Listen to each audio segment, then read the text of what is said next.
Welcome to the bookstore. Today's book summary is on the book, Factfulness, 10 Reasons We're Wrong About the World, and Why Things Are Better Than You Think, by Anna Rosling Rönnlund, Hans Rosling, and Ola Rosling. Chapter 1. The Gap Instinct. Our world view is often distorted thanks to the tendency to divide everything into two extremes with a space or a gap in between. For example, we often view the world through the perspectives of distinct groups such as rich versus poor, us versus them, or developed and developing countries. This is simple and makes it easy to develop a view of the world, but he believes it's wrong. To demonstrate his point, he looks at our tendency to divide the global population into developing and developed countries. Those in developed worlds have better access to healthcare, live longer lives and have better access to electricity, while those in the developing world do not. However, the data shows that most people have access to all these things. In reality, most countries fall into a gap between the perceived developed and developing worlds, with many moving towards the group of developed countries. As such, this divisive worldview makes no sense. Instead, he introduces 4 categories which can provide us with a better view of the world. These are: Level 1. Earning less than $2 per day. Level 2. Earning between $2 and $8 per day. Level 3. Living off $8 to $32 per day. Level 4. Bringing in more than $32 each day. It doesn't matter where you live in the world. People in each group tend to have a similar quality of life. Those in Level 1 suffer from poor nutrition, live hand-to-mouth, and rely on walking to get where they need to go. In Level 2, people are better off. They can feed themselves, have better access to electricity and education, but they are not secure. At any time, an emergency could see them slip back to Level 1. At the top is Level 4, in which people can afford a car and an annual holiday. This produces a more accurate view of the world, one which divides people by quality of life rather than simply where they are living. Even so, the traditional gap-based view of the world prevails. To combat this, he cites a number of warning signs which can encourage us to slip into the gap-based worldview. Comparing averages between two situations. We forget about the overlap which creates the illusion of a gap. Comparing extremes.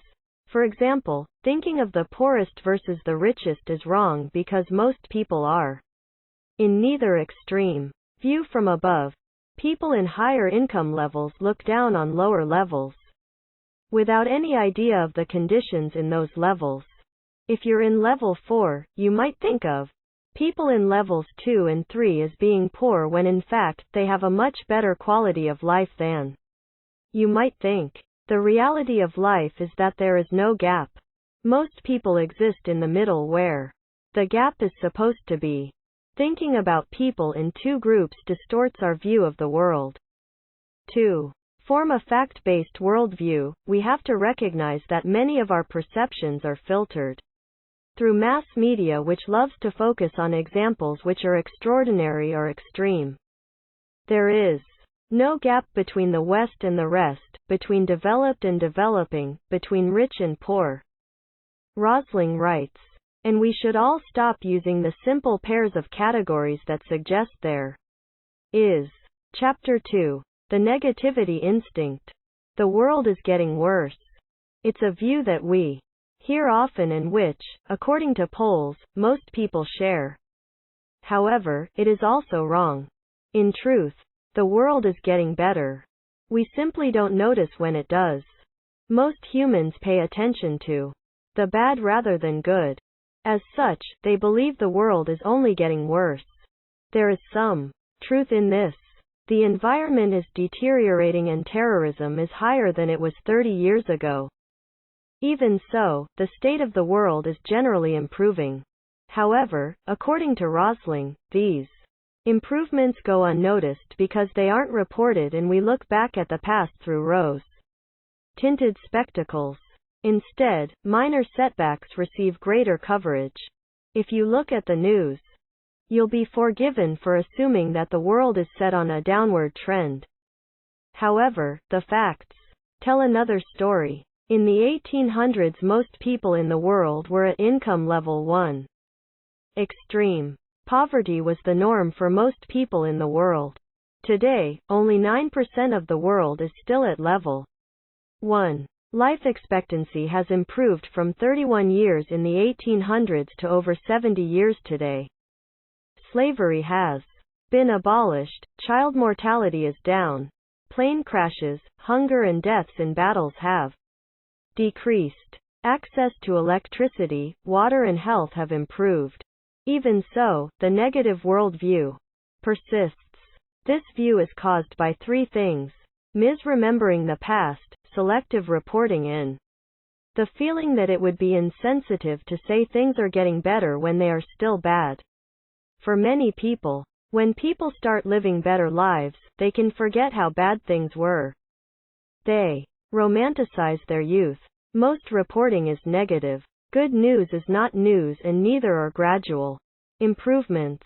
A successful flight receives no coverage, but a crash will be splashed across all media outlets. Rosling suggests 3 ways to control this negativity instinct. Remember that bad and better are not mutually exclusive.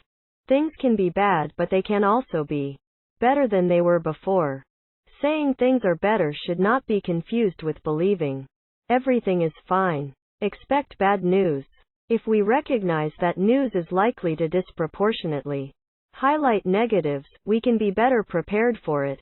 Factfulness is remembering that most of the news which reaches us is bad news, and there are plenty of positive developments in the world which do not make headlines. More news does not necessarily mean things are getting worse. It could equally mean that we are getting better at monitoring this suffering, which in turn will make it easier to alleviate it. Avoid romanticizing the past. Life was not as good as we think it was. If we present history as it was, we can realize that life, in general, is getting better. Chapter 3. The Straight Line Theory. Life does not always work in a straight line, but our thinking does. In this chapter, Rosling examines our tendency to assume a certain trend will continue along a straight line in perpetuity. Reality is very different, but our straight line instinct stops us seeing life as it truly is. He talks about an Ebola outbreak in Liberia. Like most people, he assumed the number of cases would continue in a straight line with each person infecting, on average, another person. As such, it would be relatively easy to predict and control, as most other outbreaks of disease are. However, he came across a WHO report which said the number of infections was doubling with each case. Every person infected 2 more people on average before dying. This spurred him into action. He discusses an old Indian legend. Krishna is challenged by the king to a game of chess and asked to name his prize if he wins. Krishna asks for 1 grain of rice to be placed on the first square, with the number doubling with each square. The king agrees, assuming it will increase in a straight line.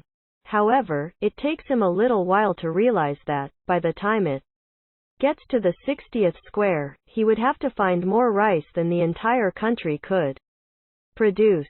Many people assume the world's population is increasing. If nothing is done, it will reach unsustainable levels, meaning something drastic must happen to stop this trend getting any worse. However, UN data shows the rate of population increase is slowing. As living conditions improve, the number of children per family is falling. Instead, growth can be controlled by combating extreme poverty. Rosling uses the example of a child. In their first few years, babies and toddlers grow rapidly. If you were to extrapolate that growth for the future, 10-year-olds would be much taller than they are. Of course, we know that doesn't happen because we are all familiar with how the rate of growth slows over time. When faced with unfamiliar situations, we assume a pattern will continue in a straight line. Instead, he suggests we should remember that graphs move in many strange shapes, but straight lines are rare. For example, the relationship between primary education and vaccination is an S-curve. Between income levels in a country and traffic deaths is a hump, and the relation between income levels and number of babies per woman is a slide. We can only understand the progression of a phenomenon by understanding the shape of its curve. Assuming we know what will happen leads to erroneous assumptions and false conclusions, which will in turn lead to ineffective solutions. To control the straight line instinct, we must remember that curves come in many forms, and we will only be able to predict it when we understand the shape of its curve. Chapter 4. The Fear Instinct. Critical thinking is always difficult, writes Rosling, but it's almost impossible when we are scared. There's no room for facts when our minds are occupied by fear. This is why the fear instinct can be so destructive. When people are afraid, their ability to tell fact from fiction falls off dramatically. Factfulness demands that we control our fear. Never before has the image of a dangerous world been broadcast more widely and more effectively than it is today. We are frightened of almost everything, but the truth of the matter is that the world has never been safer or less violent. Rosling starts the chapter by looking back to an old story from his days as a junior doctor. It was 1975 and news came in of a plane crash. The survivors were being rushed to his hospital. Senior staff were at lunch, which would leave just him and a nurse to handle the situation. It would be his first emergency. And, in his panic, he confused one of the survivors for a Russian pilot and became convinced Russia was attacking Sweden. He mistook a color cartridge for blood and was narrowly stopped from shredding through a G-suit worth thousands of dollars. Fear stopped him from seeing the situation for what it was. Our minds have an attention filter which decides what reaches it. This is the useful. The word contains vast amounts of information and we have to filter it to avoid overload. However, what gets through tends to be the unusual or scary. This is why newspapers are full of events which are frightening. However, the more of the unusual we see, the more we become convinced the unusual is actually the norm. Our fear instinct has been baked into our minds by millennia of evolution. Fear kept our ancestors alive, but even though many of these dangers have gone, the perception remains. The dangers are more real for people in level 1 and 2 income categories because they are more likely to suffer threats. For example, they might be more likely to be bitten by a snake, which might make them jump if they see a funny-shaped stick. However, for people in higher income levels, being bitten by a snake is much less likely. Even if they were to be bitten, they have access to good health care. For them, the fear of the snake does more harm than good. Newspapers know these fears are hardwired into our brains, so they use it to grab our attention. The same fears which kept our ancestors alive are keeping journalists employed today. The number of deaths from natural disasters has fallen as countries develop better healthcare and infrastructure. Organizations, such as the WHO and UN, help victims in these situations, but people in level 4 aren't aware of their success because the media reports it as the most serious disaster in history. It is important to look at things with a fact-based approach to make better use of resources. For example, the 2015 earthquake in Nepal, which killed 9,000 people, attracted global attention, but diarrhea from contaminated water kills 9,000 children each year but receives very little attention in comparison. 2015 was the safest year in aviation history, but this fact was not reported. The number of deaths from battle has fallen, and so has the threat of nuclear war. All these good pieces of news slip under the radar. Following the tsunami in 2011, 1,600 people died. Escaping Fukushima while nobody died from what they were running away from. Fear of chemicals such as DDT leads to deaths which could have been treated by DDT. The fear of an invisible substance leads to more harm than the substances itself. Terrorism causes fewer deaths than alcohol but receives far more publicity. Fear is a terrible guide for understanding the world. We pay attention to things we are afraid of but ignore things which can do us harm. Factfulness is knowing how to tell the difference between actual risks and perceived risks. Chapter 5. The Size Instinct. From immigration to the number of deaths in hospitals, we consistently overestimate size. In this chapter, Rosling shows how this leads to a distorted view of reality and warps decision making. He starts by going back to his time as a young doctor in Mozambique in the 80s when it was the world's poorest country. 1 in 20 children died. He argued with a friend about the standard of treatment at the hospital. He felt they needed to provide better care outside of the hospital, but his friend believed he should concentrate on improving care within the hospital. He decided to look at the number of children who died in the hospital compared to those who died outside. To his surprise, he found that, while deaths were comparatively low inside the hospital, over 3,900 people died in the community. He therefore decided to go out into the community to provide better care to people who couldn't get to the hospital. When looking at a single number in isolation, it is easy to give it too much importance. For example, when he saw he was saving 95% of the children who came to the hospital, it was easy to assume he was doing a great job. However, when he compared it to those who were outside the hospital, he realized he had to do more. Journalists always give us numbers and exaggerate their importance. It leads to solutions which do not help.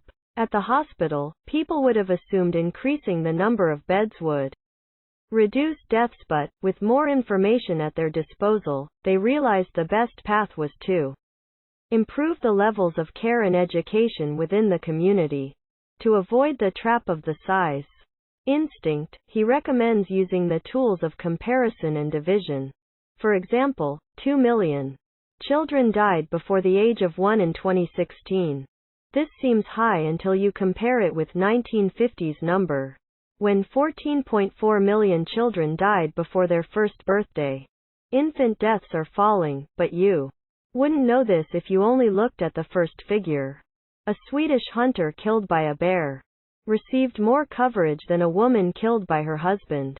The first incident was a freak event, but it received far more coverage than the second, which is a far more common and serious risk. Rather than being concerned by domestic violence, the media became obsessed with an event which is unlikely to happen again for many years. Another example comes from the swine flu epidemic, which killed 31 people in 2 weeks. However, 63,000 people died from TB in the same period, but it received no coverage. The lesson is that we tend to overstate the unusual and ignore issues which are far more common. It distorts our worldview and leads us to make poor decisions. Factfulness is understanding that just because something is more widely reported, doesn't make it more common. Chapter 6. The Generalization Rule. As humans, we love to categorize and generalize everything. While this can help us to simplify our view of the world, it can also lead to distortions.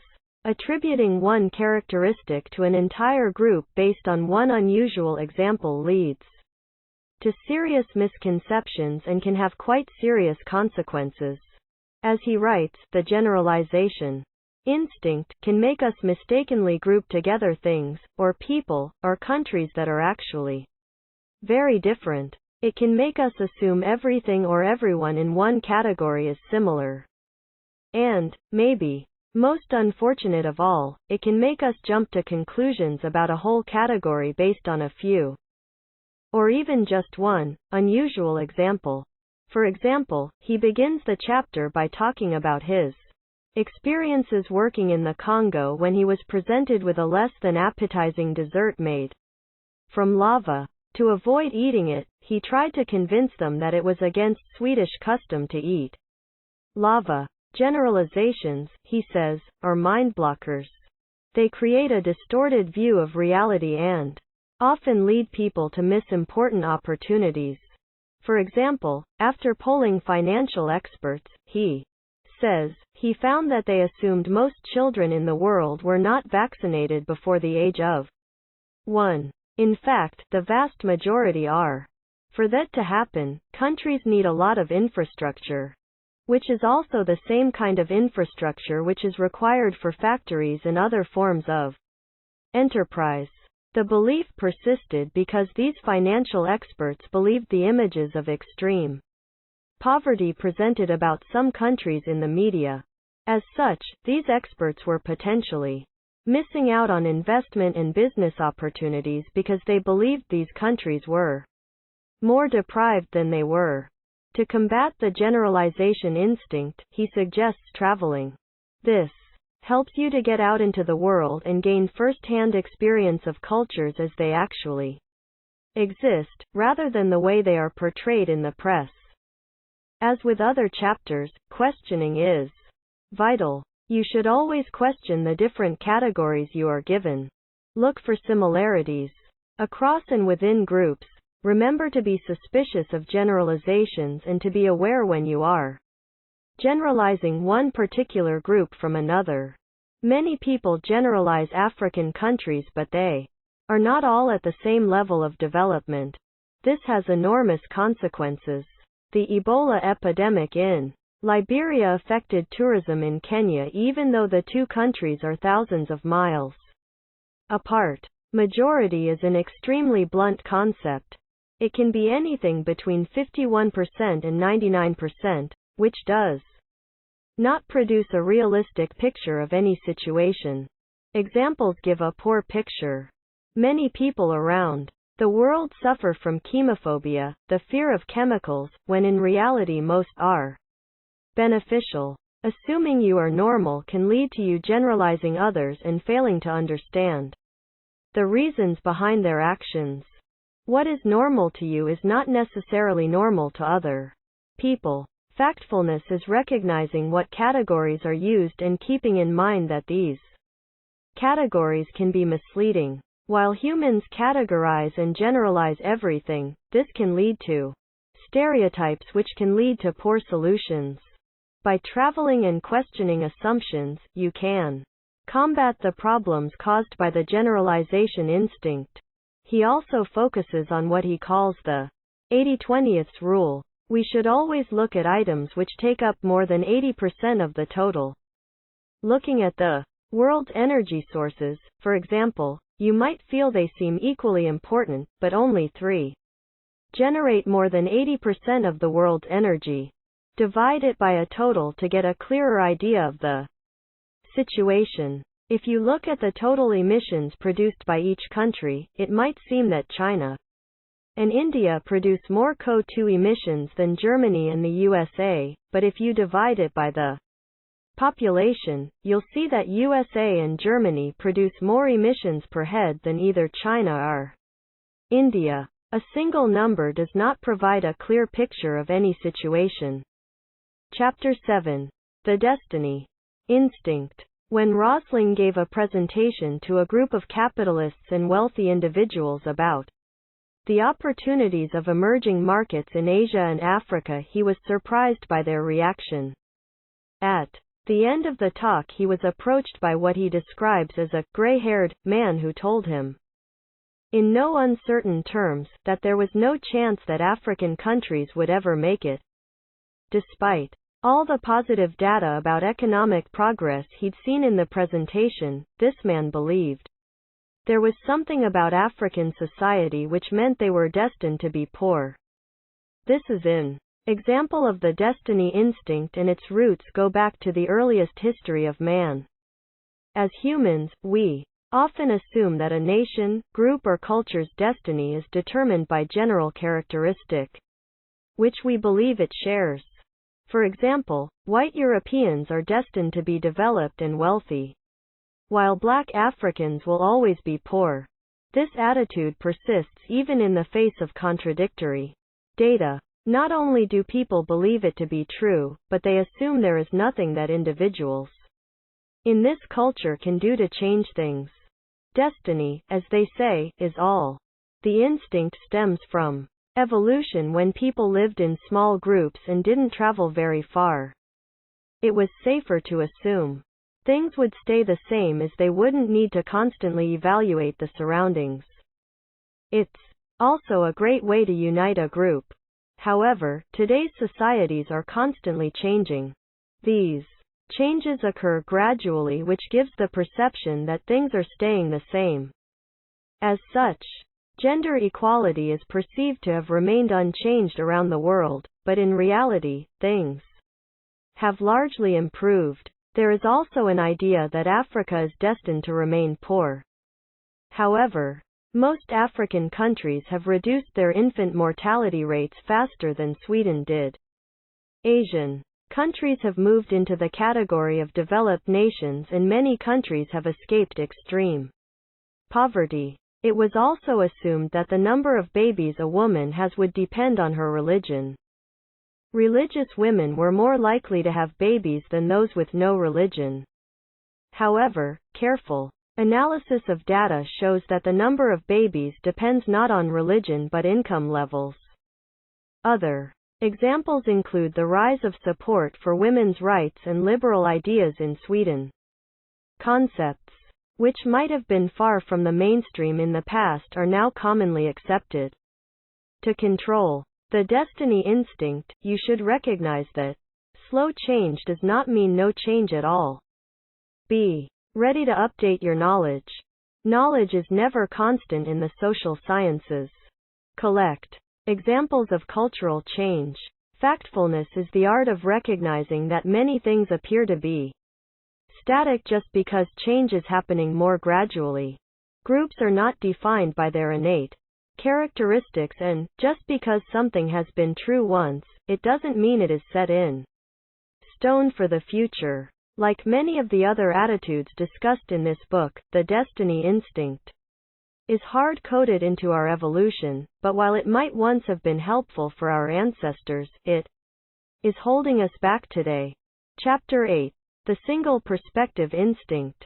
We live in a world in which many people have strong opinions. However, when these opinions are set into a single worldview, we can become blind to any information which contradicts us. This is the problem of the single perspective instinct, and it can make it very difficult to understand reality.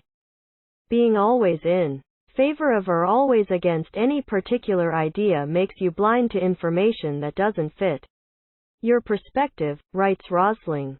This is usually a bad approach if you like to understand reality. The single perspective instinct can be alluring.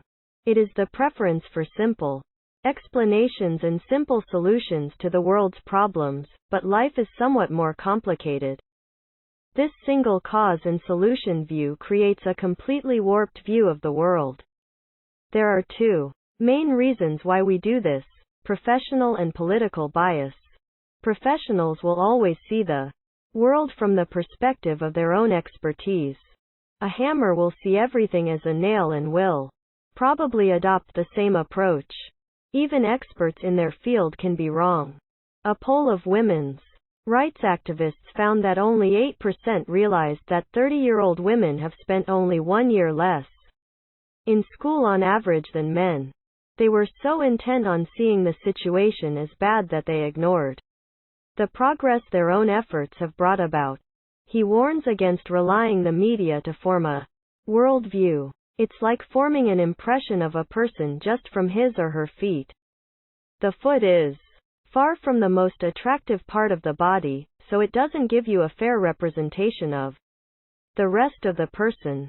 In the same way, the media tends to present the worst of the world, the disasters, the catastrophes and the crime.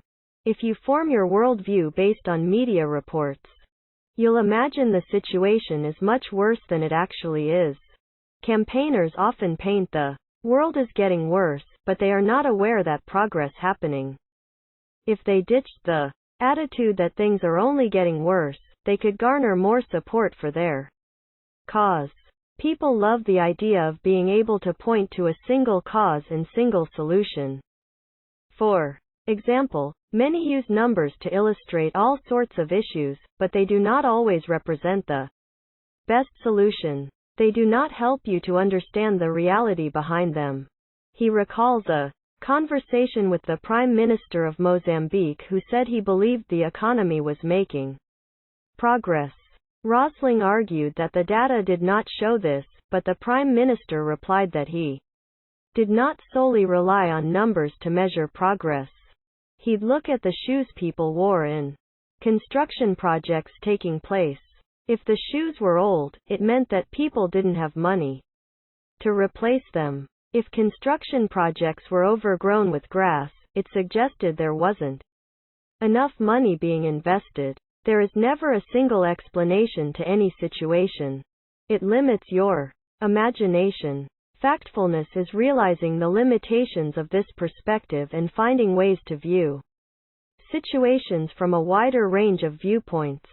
This will help people to develop a more accurate understanding of the world they live in and to challenge their own world views. Chapter 9.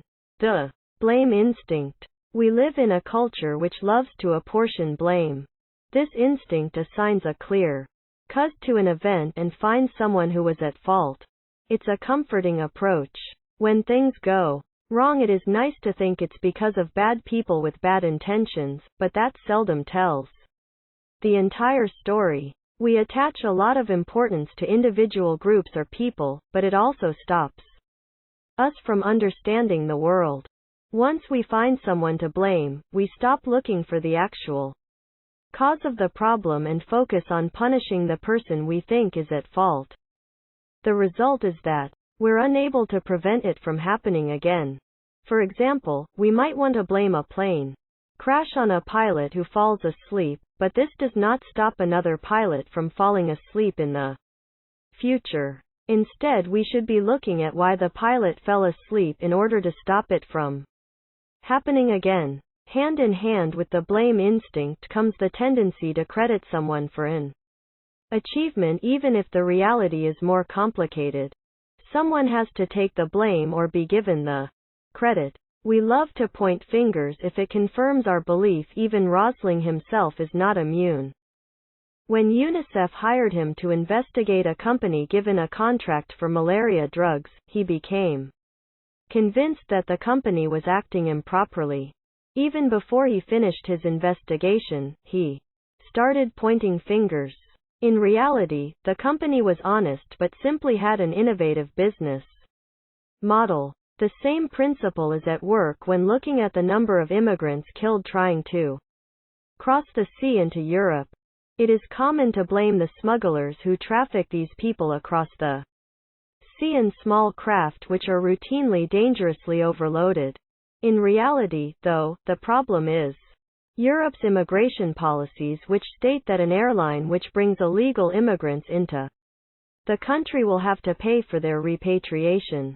Airlines will not be able to tell if someone is truly an illegal immigrant in the few minutes they have before they board a flight, so they will ban anyone who doesn't have a visa.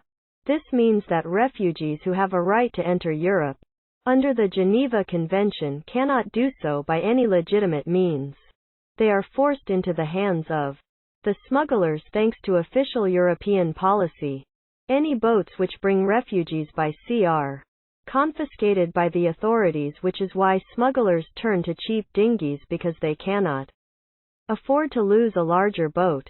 On the other hand, we can also be in a rush to give credit to a single person or law. China's low birth rate is accredited to Mao's single-child policy, but rates had started to fall before the law came into force.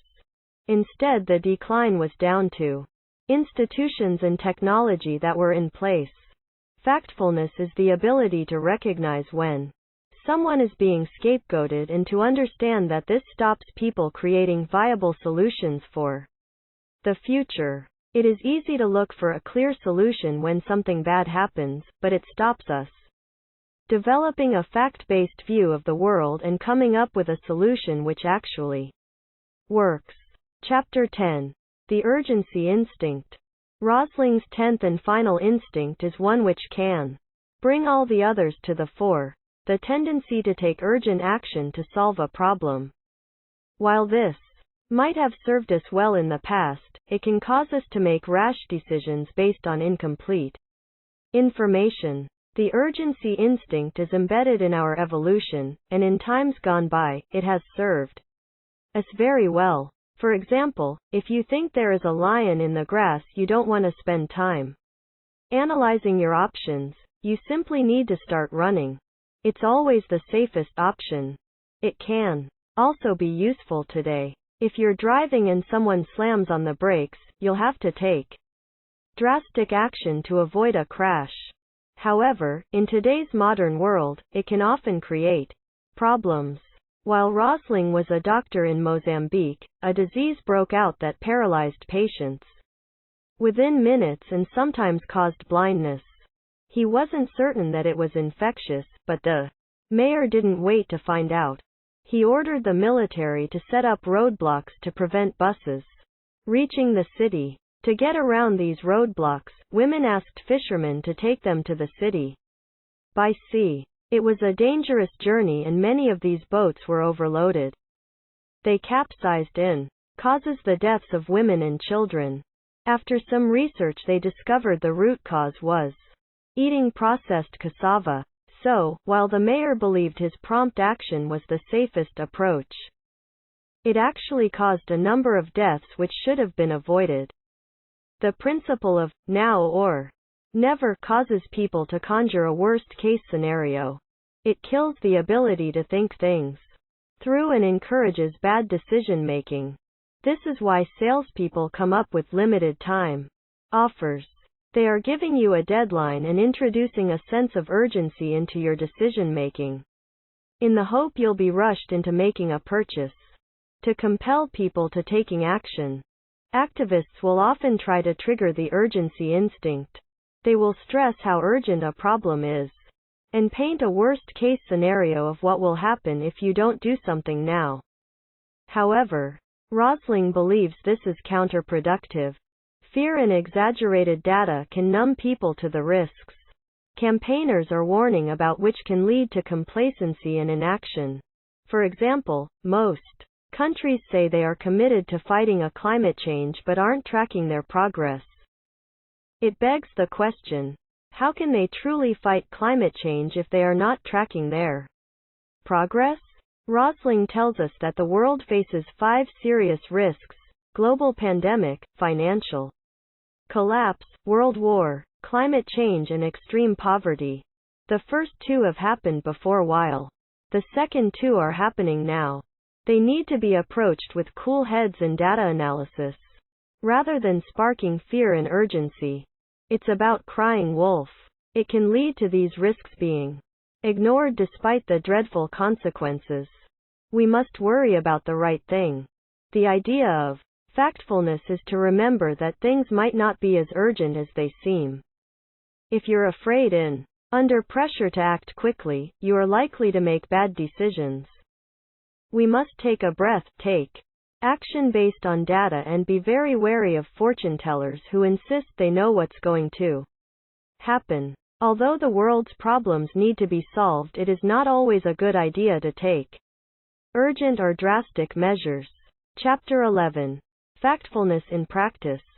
The final chapter brings everything together and demonstrates how all the lessons explained so far can be put to practical use.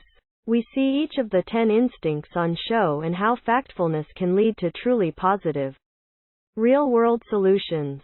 To demonstrate, Rosling takes us to a remote village in the DRC. He had traveled there to investigate a disease which was caused by eating unprocessed cassava. The Villagers believed he was collecting their blood to sell it and they were angry. All the instincts discussed in this book were on display. The sharp needles and blood had triggered the fear instinct. The generalization instinct made them categorize him as a plundering white man. Blame instinct caused them to assume he had malicious intent, and the urgency instinct convinced them they had to act immediately, in this case by threatening him with machetes. Things might have worked out very badly for both him and his translator if it hadn't been for an old woman who successfully calmed the crowd down and explained that he was trying to help them. Although she was illiterate, she was bringing all the core principles of factfulness to bear in a very dangerous situation. As such, she managed to save both their lives. In the same way, we can bring it to our daily lives, in business, education and journalism and communities. Children should be taught to adopt a fact-based approach to life, which will help them to develop a better view of the world and create better solutions. Children should be taught to be curious, to hold two different ideas at the same time. They should be willing to alter their opinions with new facts. This will protect them from ignorance. Having a typo in your CV can keep you from getting a top job.